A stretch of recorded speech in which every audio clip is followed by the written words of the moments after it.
नमस्कार, India voice देख रहे हैं आप। मैं हूं आपके साथ रिया डंगवाल। देवभूमि समाचार में आपका स्वागत है। बुलेटिन की शुरुआत करेंगे देवभूमि की खबरों के साथ। रुद्रपुर में प्रधानमंत्री नरेंद्र मोदी की रैली के साथ ही बीजेपी ने अपने मेगा कैंपेन की शुरुआत कर दी है। पीएम मोदी के बाद बीजेपी के राष्ट्रीय अध्यक्ष जेपी नड्डा चुनावी दौरे पर हैं। जेपी नड्डा ने जनसभा को संबोधित करते हुए बीजेपी प्रत्याशी अजय टम्टा को भारी मतों से विजयी बनाने की अपील की है। कार्यक्रम में जेपी नड्डा के साथ साथ सीएम पुष्कर सिंह धामी भी मौजूद रहे।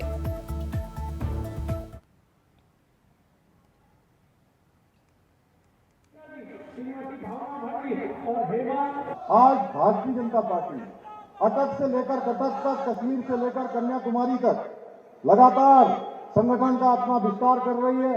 लगातार एक पन्ना प्रमुख से लेकर बूथ अध्यक्ष तक आपके मार्गदर्शन में बहुत प्रभावी तरीके से आज देश के अंदर काम हो रहा है। और मैं सच कहूं तो आज जिस स्तर पर हमारी पार्टी पहुंच रही है, जिस प्रकार से आज पार्टी का प्रचार प्रसार हुआ है, भारतीय जनता पार्टी के बिना भारतीय राजनीति की आज कल्पना भी नहीं की जा सकती है। ऐसे महान संगठन का अध्यक्ष होकर भी आदरणीय नड्डा जी जिस प्रकार सहजता से, सरलता से और डाउन टू अर्थ रहकर हम सभी कार्यकर्ताओं का, आम जनता का मार्गदर्शन करते हैं। इस बार हमको आपने, माननीय अध्यक्ष जी ने एक नारा दिया है कि अब की बार 400 पार।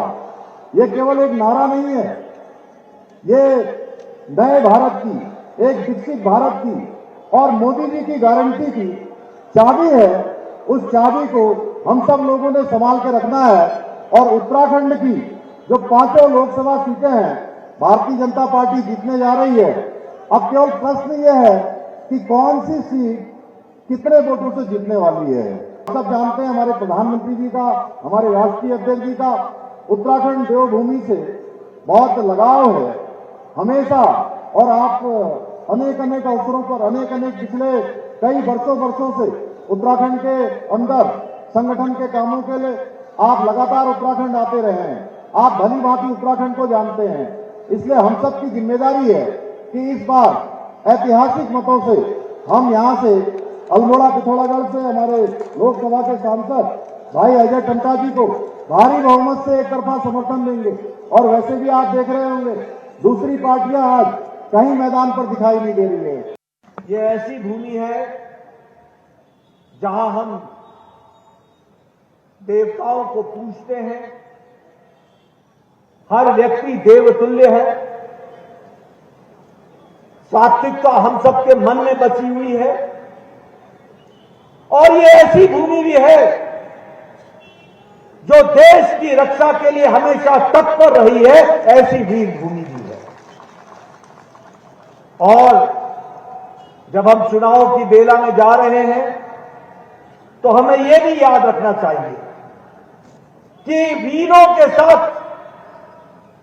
अगर किसी ने न्याय दिलाया और 40 साल से कांग्रेस ने आपके साथ धोखा दिया, उस धोखे को न्याय दिलाने का काम 1 रैंक 1 पेंशन भी दिया गया तो वो आदरणीय प्रधानमंत्री मोदी जी के द्वारा दिया गया। कि जैसा प्रधानमंत्री जी ने कहा कि इस शताब्दी का तीसरा दशक यह उत्तराखंड का दशक होगा और उत्तराखंड के विकास का दशक होगा। मुझे खुशी है कि अब यह जो प्रधानमंत्री जी ने कहा कि यह शताब्दी का तीसरा दशक उत्तराखंड का दशक होगा, आज वह धरती पर उतरता हुआ दिख रहा है और विकास की नई गंगा बह रही है।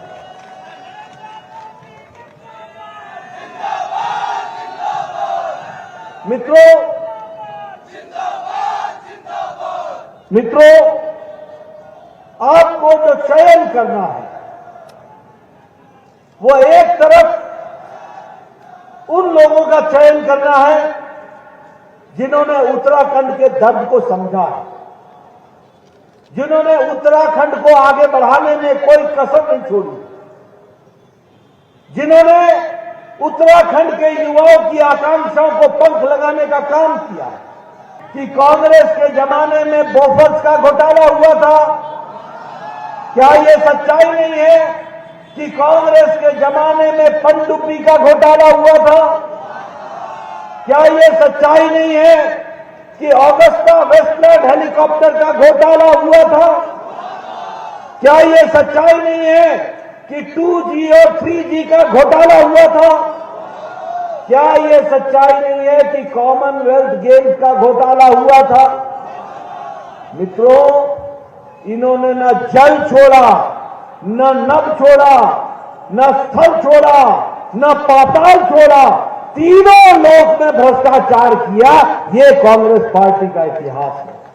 तीनों लोक में, पाताल में कोयला घोटाला कर दिया, आकाश में इन्होंने ऑगस्टा वेस्टलैंड का घोटाला कर दिया, और इन्होंने जमीन पर कोयला घोटाला भी किया और उसके साथ साथ बोफोर्स का घोटाला भी कर दिया। इस बार आप तिवारा आप अजय टम्टा जी को जिता के भेजेंगे और तीसरी बार आप भेजेंगे 5 के 5 विधायक सांसद आप भेजेंगे और मोदी जी के नेतृत्व में 2028 में भारत तीसरी आर्थिक शक्ति बन जाएगा।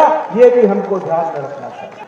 आपको जानकर खुशी होगी कि इलेक्ट्रॉनिक गुड्स के एक्सपोर्ट में भारत 6 गुना आगे बढ़ गया है। 6 गुना हमारा एक्सपोर्ट बढ़ गया है। आपको जानकर के खुशी होगी कि हमारे प्रोडक्शन में हर तरीके से विकास का काम हो रहा है। आज आप सबके हाथ में मोबाइल है ना? सबके हाथ में मोबाइल। ये 2014 में जो मोबाइल था उस पे लिखा होता था मेड इन चाइना। आज जो आपके हाथ में मोबाइल है उस पे लिखा हुआ है मेड इन इंडिया। 97% मोबाइल अब भारत में बन रहे हैं।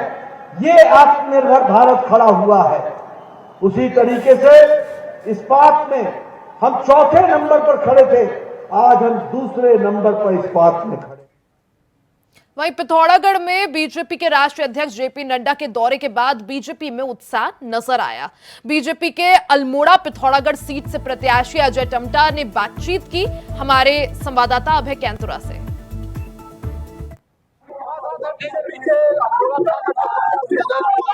बातचीत करेंगे। क्या सर अभी तक क्या जाना है, किस ऊपर देखते हैं, क्या कुछ कहेंगे जनता को? बहुत ऐतिहासिक बहुमत के साथ हम सीट को जीत रहे हैं। आज हमारे राष्ट्रीय अध्यक्ष जी ने भी और माननीय मुख्यमंत्री जी ने भी हम सबका उत्साहवर्धन किया है और इसी क्रम में मुझे लगता है कि जो पिछले रिकॉर्ड है उनसे भी अधिक वोटों से भारतीय जनता पार्टी यहाँ से विजय होकर जाएगी। क्या लगता है कुछ चीजें अभी बची है जिनको करना बाकी है? नहीं, अभी तो हमने बहुत सारी चीजें हमने कर दी है। आगे की हमारे और हमने अपने मिशन रखे हैं जिसको हम आगे अल्मोड़ा, पिथौरागढ़, बागेश्वर, चंपावत के अंदर करने वाले हैं।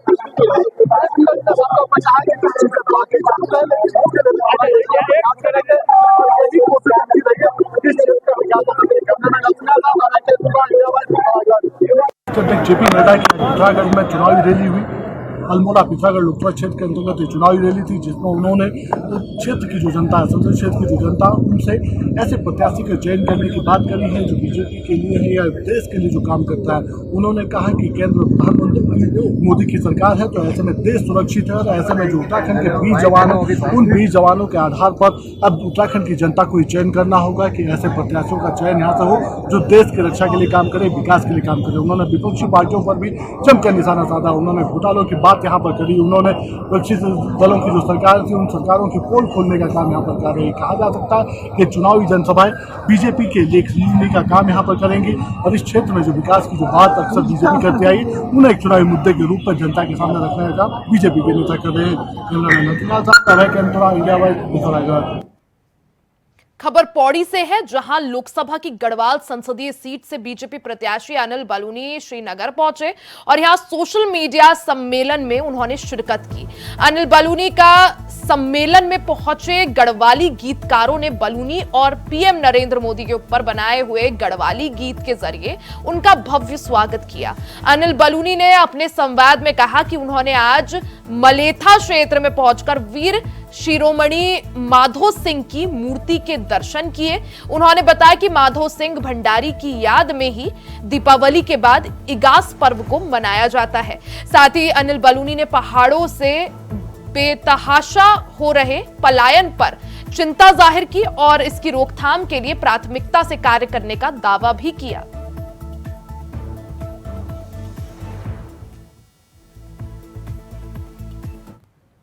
उनका मानना है कि भारतीय जनता पार्टी के साथ जुड़ के भारतीय जनता पार्टी के विचारों को नीचे तक पहुंचाना, मोदी जी के जो जन कल्याण की चीज़ें उनको नीचे तक पहुंचाने के लिए ये सब लोग भी प्रयास कर रहे हैं। हम इनके आभारी हैं और जिस प्रकार से ये सब लोग काम कर रहे हैं, वाकई आज जो देश को आवश्यकता है मोदी जी की पुनः सरकार बनने की, विकसित भारत और विकसित उत्तराखंड में, उसमें इनका भी सबका योगदान होगा और हम लोग 400 पार का जो हमारा संकल्प है वह भी पूर्ण होगा।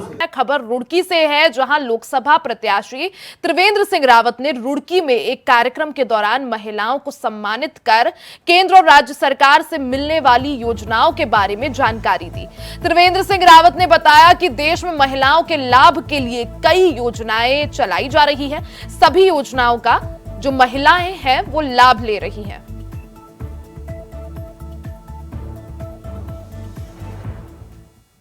तमाम वर्गों से संवाद कर रहे हैं नारी शक्ति के साथ। ये कार्यक्रम यहाँ पर आयोजित किया गया था और इसमें तमाम ऐसी महिलाएं हैं जो माननीय प्रधानमंत्री जी के आशीर्वाद से और राज्य सरकार के आशीर्वाद से कुछ न कुछ स्वरोजगार कर रहे हैं, कोई ना कोई काम कर रही हैं। और यहाँ पर मुझे बताया गया कि कई महिलाएं ऐसी हैं कि जो अच्छी आय यहाँ पर कर रही हैं, लाखों रुपए में सालाना अपना कमाई कर रही हैं। तो उनसे एक संवाद और जो कई जानकारियाँ फिर भी महिलाओं को कई बार नहीं होती हैं, समूहों को नहीं होती हैं, तो उनकी जानकारी दी और एक तरह से हमने जो वो कर रही हैं और सरकार जो उनके लिए करना चाहती है उन सूचनाओं का आदान प्रदान करने का काम। आज देश में जो परिवर्तन दिख रहे हैं, ये देवभूमि है भारतवर्ष। यहाँ से सारी दुनिया में हमेशा धर्म का प्रचार हुआ है, सारी दुनिया में ज्ञान और विज्ञान गया है। आज फिर से भारत विश्व गुरु बनने की तरफ है और इसलिए देश ने मन बना लिया है, एक बार फिर मोदी सरकार, अब की बार 400 बार और हरिद्वार 5 लाख पार। निश्चित रूप से अभूतपूर्व परिणाम आने वाले हैं। लोकसभा चुनाव में मिशन 400 पार को लेकर बीजेपी का प्लान धरातल पर काम कर रहा है। वहीं बीजेपी के स्थापना दिवस पर बीजेपी ने घर घर पहुंचने का लक्ष्य बना लिया है। 6 अप्रैल को बीजेपी के कार्यकर्ताओं को हर घर पार्टी का झंडा और मैं मोदी का परिवार स्टिकर लगाने का लक्ष्य दिया गया है। ये बात पूर्व विधायक और लोकसभा चुनाव में यमुनोत्री विधानसभा संयोजक केदार सिंह रावत ने प्रेस कॉन्फ्रेंस के दौरान कही। उन्होंने बताया कि केंद्रीय नेताओं के दौरे के साथ ही प्रदेश में सभी जगह बीजेपी का माहौल दिखाई देने लगा है।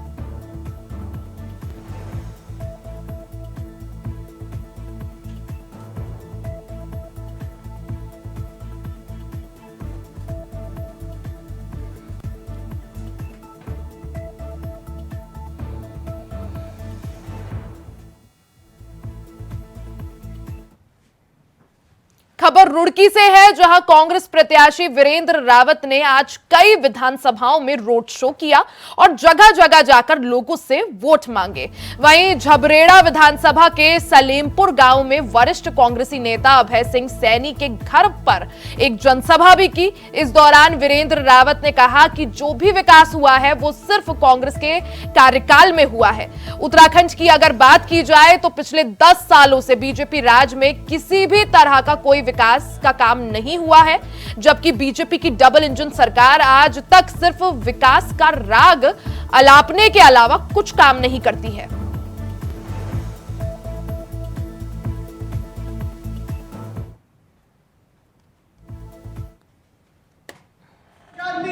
डोर टू डोर कैंपेन हम लोगों ने किया और पूरे गांव वासी मेरे साथ जो है डोर टू डोर कैंपेनिंग में मेरा साथ दिया। सब मेरे को आशीर्वाद दिया सबने, और ये सबकी जुबान पर एक ही बात है, कोई लौटा दे मेरे बीते हुए दिन। आज जनता बड़ी आशा भरी निगाह से राहुल गांधी जी की ओर देख रही है, हरीश रावत जी की ओर देख रही है। वो चाहते हैं कि बदलाव हो, क्योंकि हरिद्वार संसदीय क्षेत्र पिछले 10 वर्षों से अपने आप को उपेक्षित महसूस कर रहा है। और पिछले 10 वर्षों से अपने लापता सांसद और लापता विकास को खोज रहा है। आज जो नए कैंडिडेट आए हैं भाजपा से, वो 4.25 बरस जो है मुख्यमंत्री रहे, लेकिन एक भी उल्लेखनीय कार्य ना तो प्रदेश में और ना ही संसदीय क्षेत्र में उन्होंने किया।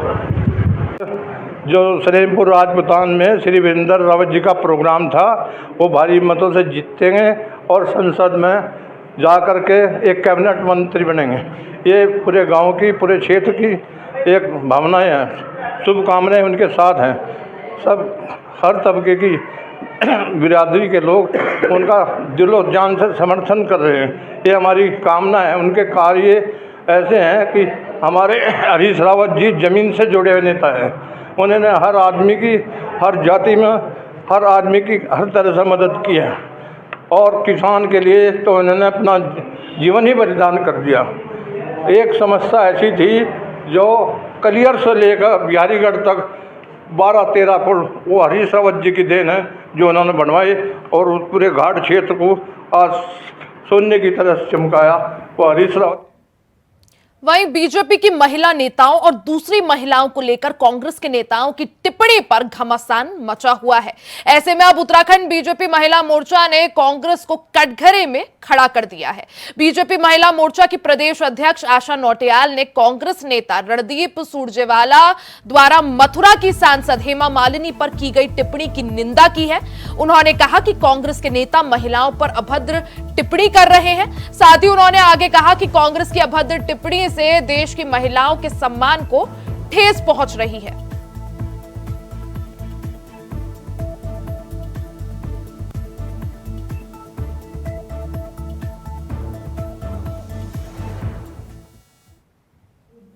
जो कांग्रेस पार्टी की महिला विरोधी सोच रही है, उसकी तरफ आपका और उत्तराखंड प्रदेश का ध्यान आकर्षित करना था।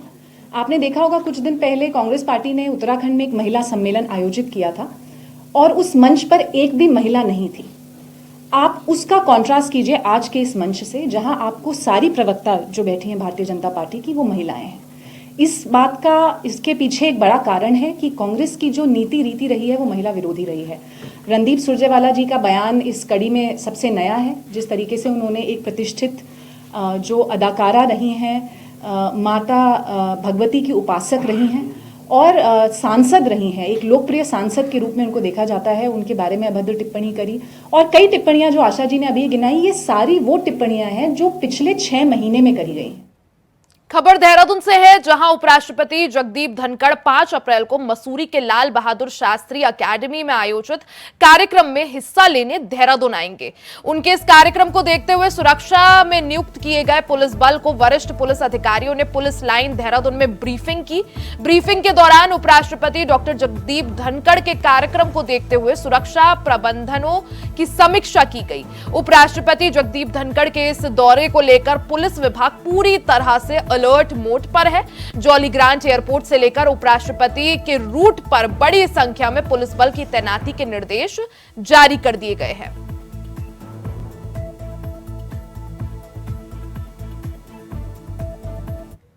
ये विजिट है देहरादून जनपद में, तो उसके तहत जो है हमारे द्वारा जो है चाक चौबंद सुरक्षा व्यवस्था की गई है, चाहे वो जॉलीग्रांट एयरपोर्ट हो, फिर चाहे वो रूट की व्यवस्था हो और उसके अलावा जो वेन्यू है उसकी व्यवस्था हो। हर जगह जो है पर्याप्त मात्रा में जो है पुलिस फोर्स लगाया गया है और पर्याप्त मात्रा में जो है एसपी रैंक से लेके और नीचे तक के अधिकारी और कर्मचारीगणों को ड्यूटी पर लगाया गया है। और हम ये सुनिश्चित करेंगे कि उनका जो मूवमेंट होगा वीवीआईपी साहब को, वो बिल्कुल निर्बाध हो। लोकसभा चुनाव को देखते हुए प्रशासन पूरी तरह से अलर्ट मोड में है। ऐसे में कर्णप्रयाग में जिला निर्वाचन अधिकारी हिमांशु खुर्राना और पुलिस अधीक्षक सर्वेश पनवार ने गौचर में बनाए गए चेक पोस्ट का निरीक्षण किया। साथ ही विभिन्न मतदान केंद्रों का स्थलीय निरीक्षण कर व्यवस्थाओं का जायजा लिया। चेक पोस्ट पर बने CCTV control room, record register, वाहनों की चेकिंग और पुलिस चौकी की व्यवस्थाएं भी जांची। इस दौरान जिला निर्वाचन अधिकारी हिमांशु खुर्राना ने अधिकारियों को दिशा निर्देश दिए और प्रवेश सीमा गौचर पर विशेष चौकसी करने को कहा। आगामी लोकसभा चुनाव के मद्देनजर यहाँ पे हमारी स्टैटिक टीम है, तो उसी की डीएम साहब के साथ एक भ्रमण हुआ है कि किस तरीके से यहाँ पे चेकिंग की जा रही है। तो तमाम चीज़ें देखी गई, किस तरीके से हमारे सीसीटीवी कैमरा जो है वो काम कर रहे हैं, प्रॉपर रिकॉर्ड मेंटेन किया जा रहा है, जितनी गाड़ियाँ जनपद में आ रही है यहाँ से। तो इसी का एक निरीक्षण जो है, एक संयुक्त निरीक्षण डीएम साहब के साथ जो है यहाँ किया गया है। वही खबर हल्द्वानी से है, जहां हल्द्वानी के मलिक का बगीचा को खुर्द-बुर्द करने के मामले में आरोपी साफिया मलिक आखिरकार पुलिस की गिरफ्त में आ चुकी है। अब्दुल मलिक की पत्नी साफिया मलिक को बरेली से गिरफ्तार किया गया है। सूत्रों से मिली जानकारी के अनुसार साफिया को बीती देर रात हल्द्वानी कोतवाली पुलिस ने गिरफ्तार कर लिया। आपको बता दें कि कोतवाली पुलिस ने बीती 22 फरवरी को साफिया मलिक के खिलाफ धोखाधड़ी सहित कई धाराओं में मुकदमा दर्ज किया था, जिसके बाद से साफिया फरार चल रही थी।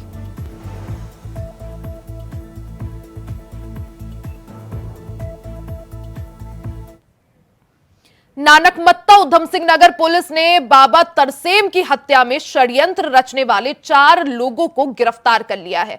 पुलिस के अनुसार गिरफ्तार लोगों ने शूटरों को सुपारी देने के साथ कई सुविधाएं उपलब्ध कराई थी।